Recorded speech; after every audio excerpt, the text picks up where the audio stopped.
জিনিস। এজন্য ভালো পীরের ফতুয়া নিবেন আর ভণ্ড পীরের মুরিদ হবেন, এটাও ভণ্ডামি, ঠিক কিনা? সবচেয়ে বড় পীর দুনিয়াতে আল্লাহর পর, আল্লাহ রাসূলের পর, মা বাবার পর দুনিয়ার বুকে সবচেয়ে বড় পীর হলো একজন মায়ের জন্য তার হাজবেন্ড, তার স্বামী।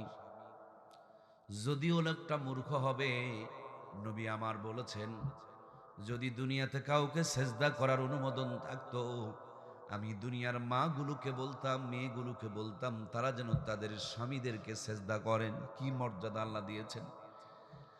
আবার আর একদিক দিয়ে আল্লাহ তাআলা মায়েদের কত মর্যাদা বাড়িয়ে দিয়েছেন।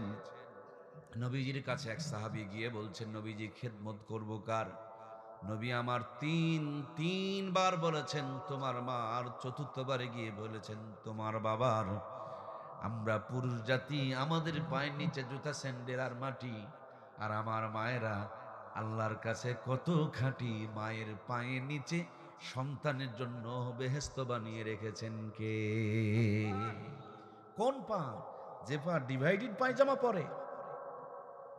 ওয়াজ বুঝতেছে না? ডিভাইডেড পায়জামা দেখেন না? পায়ের স্যাম্পল বের করে রেখেছে।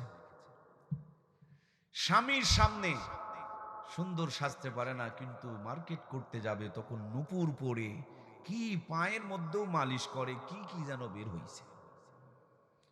স্বামী বাড়িতে আসলে একে কুকুরের মতন খেউ খেউ করে ধরে। ঠিকই করতে আসে না বাবা? বাচ্চা হওয়ার পর কি রাগ, শরীর খিটমিটা থাকে। এরকম স্বামী বাড়িতে আসলে দেখবেন কিছু মা স্বামীর ওই রকম করে ধরে। স্বামী চিন্তা করে আমি বাড়ি ঢুকলাম না জাহান্নামে ঢুকলাম। এই জন্য দেখবেন অনেক ছেলে মানুষ বাজারেই ভালো লাগে, বাড়িতে আসতে চায় না।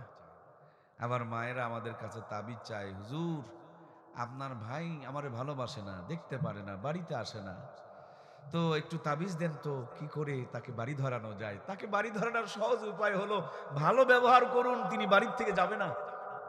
আর কুকুরের মতন ঘেউ ঘেউ করিয়েন না, তাবিজ দিয়েও কোনো কাম হবে। স্বামীর সঙ্গে গোলামের মতন আচরণ করে, আর মার্কেটে গিয়া রিক্সাওয়ালাকে, ভ্যানওয়ালাকে কি সুন্দর করে মধুমাখা ব্যবহার করে।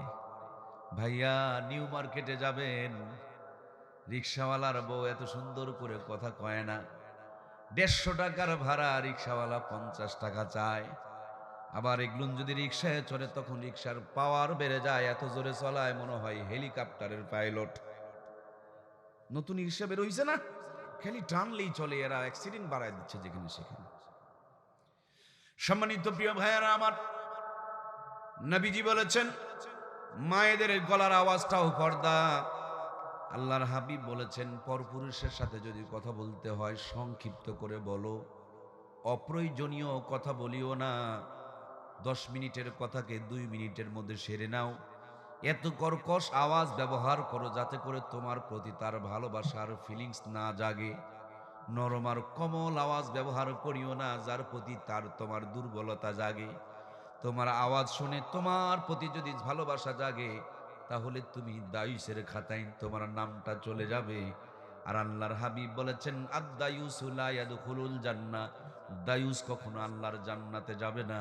এই জন্য এলাকার মা বোনগুলোকে বলবো, সাহেবের সাথে, স্বামীর সাথে কর্কশ আওয়াজ করবেন, আর দেবরের সাথে নরম ব্যবহার করবেন, দুলো ভাইয়ের সাথে মজার মজার গল্প করবেন, মামাতো ভাই খালাতো ভাইয়ের সাথে নরম নরম গল্প করবেন। জাহান্নামে যাওয়ার জন্য এগুলোই যথেষ্ট, বেশি কিছু দরকার পড়বে না, ঠিক কিনা? এই জন্য প্রিয় ভাইয়েরা সব জায়গাতে নবীর কোরআন সুন্নাহর সাথে সম্পৃক্ত রাখতে হবে। আমার ভাইয়েরা, আল্লাহ তাআলা এমন এক নিয়ামত দিলেন, নবীজি দুনিয়াতে আসলেন নামাজের হালতে, আবার যখন দুনিয়া থেকে বিদায় নিলেন তখনও বলে গেলেন আসসালা আসসালা ওয়া মা মালাকাত আইমানুকুম। আল্লাহর ঘোষণা, ইন্না সালাতা তানহা আনিল ফাহশাই ওয়াল মুনকার, নিশ্চয় নামাজ নামাজিকে সব গুনাহ থেকে বাঁচায় দিবে। সুতরাং প্রাণপ্রিয় ভাইয়েরা, প্রত্যেকটা গুনাহ থেকে যদি আমরা বাঁচতে চাই, অন্ততপক্ষে আমাদের একটু নামাজি হওয়ার দরকার আছে না নাই? এখন নামাজির সংখ্যা কমে গেছে। হাই হাই, নামাজ তো পড়ে না, নামাজি মানুষগুলোকে দেখতেও পারে না। জোরে গেলে কয় দাওয়াত পাইছে, ধীরে হাঁটলে কয় বেশি খাইছে। আপনাদের এলাকায় না থাকলেও আমাদের এলাকায় আছে বাবা। এরা আবার গান বের করছে, মনে বড় জালারে পাঞ্জাবিওয়ালা। এদের মুসারু তাসারু মদারু গাঁজারু দেখলে মনে জ্বালা হয় না, এদের জ্বালা হয় আলেম ওলামা দেখলে। যেই জ্বলাটা জ্বলতো আবু জেহেলের, সেই জ্বলা যদি আমারও জ্বলে তাহলে বুঝতে হবে আমি আবু জেহেলেরই দলে। কথা বলুন ঠিক কিনা? মুসলমানের কলিজা আলেম ওলামা দেখলে জ্বলতে পারে না, বরঞ্চ ঠান্ডা হবে, শীতল হবে, প্রশান্তি হবে। কথা বলুন ঠিক কিনা? মহাব্বতের ভাইয়েরা আমার, আল্লাহ তাআলা সব নিয়ামত দান করলেন জিবরাইল আমিনের মাধ্যমে, কিন্তু নামাজটা বড় দামি।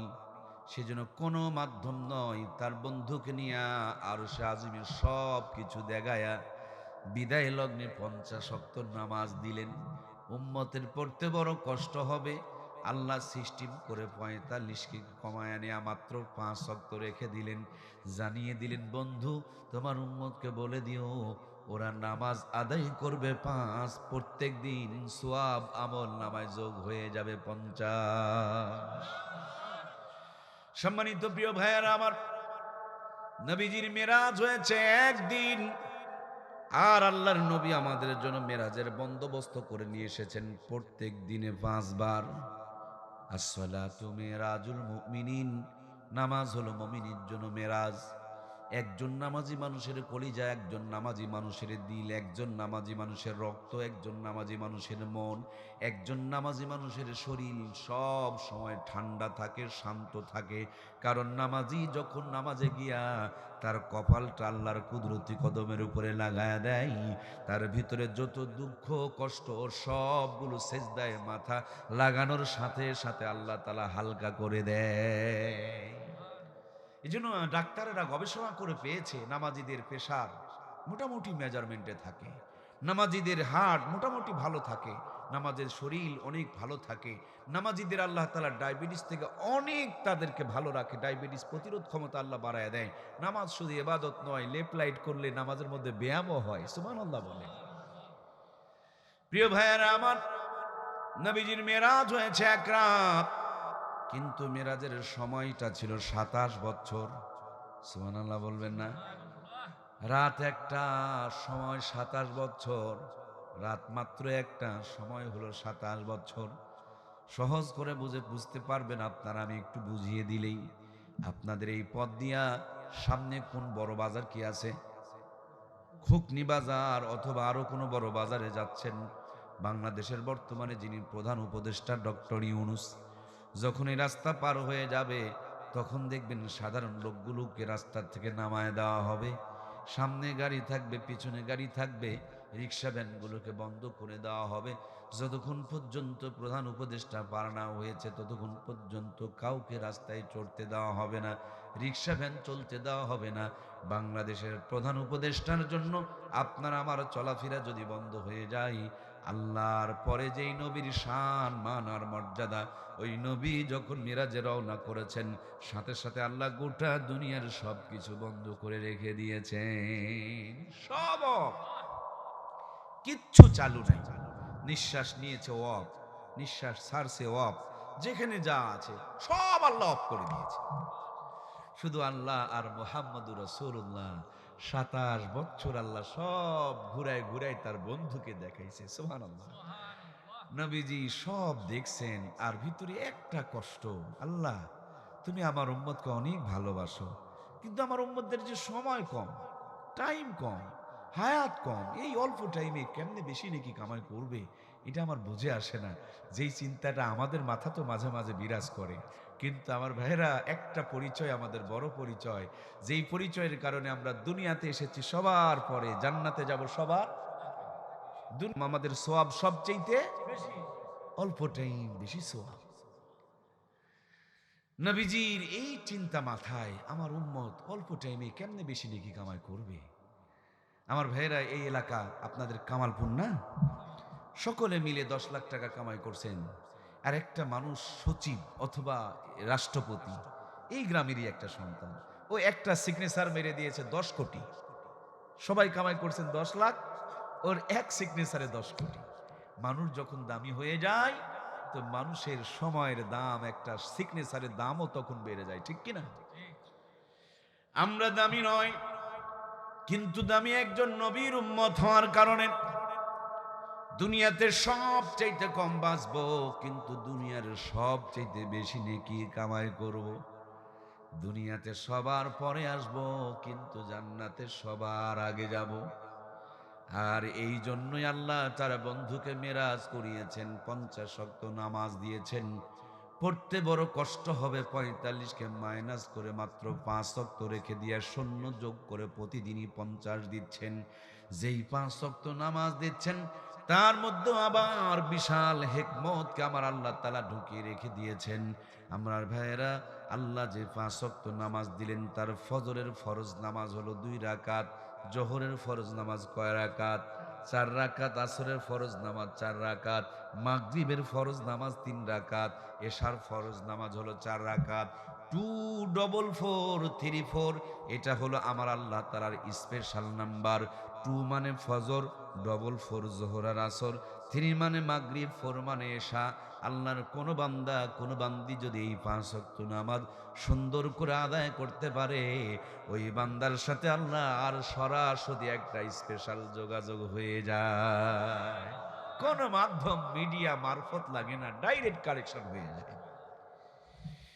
নবীজি আমার মেরাজে গিয়া আদম নবীর জিন্দেগি থেকে পৃষ্ঠাগুলো উল্টাইতেছেন আর দেখতেছেন সাইদিনা আবুনা, আমাদের আদি পিতা হযরত আদম 1000 বছর বেঁচেছেন, 1000 বছর ইবাদত করেছেন। নবীর মনে বড় প্রশ্ন, আল্লাহ গো, আমার উম্মত গুলোকে যদি আদম নবীর সমপরিমাণ তুমি হায়াত দিতে, 1000 বছর আমার উম্মত ইবাদতের সুযোগ পেত। আমার আল্লাহ ডাকতে বলে, বন্ধু রে, তোমার উম্মতকে আদম নবীর সমপরিমাণ হায়াত দেই নাই, কিন্তু মাহরুমও করি নাই। আদম নবীর স্মৃতি থেকে ফজরের 2 রাকাত নামাজ দিয়ে দিলাম। উম্মতকে বলে দিও, কষ্ট করে ঠান্ডা পানি দিয়া ফজরের 2 রাকাত নামাজ যদি জামাতে আদায় করে, ফজরের 2 রাকাত নামাজের বিনিময় আদম আলাইহিস সালামের 1000 বছর নবীওয়ালা জিন্দেগি বরাবর সওয়াব দান করে দেওয়া হবে। আমার প্রিয় ভাইয়েরা, অল্প কিছুদিন আগে একদল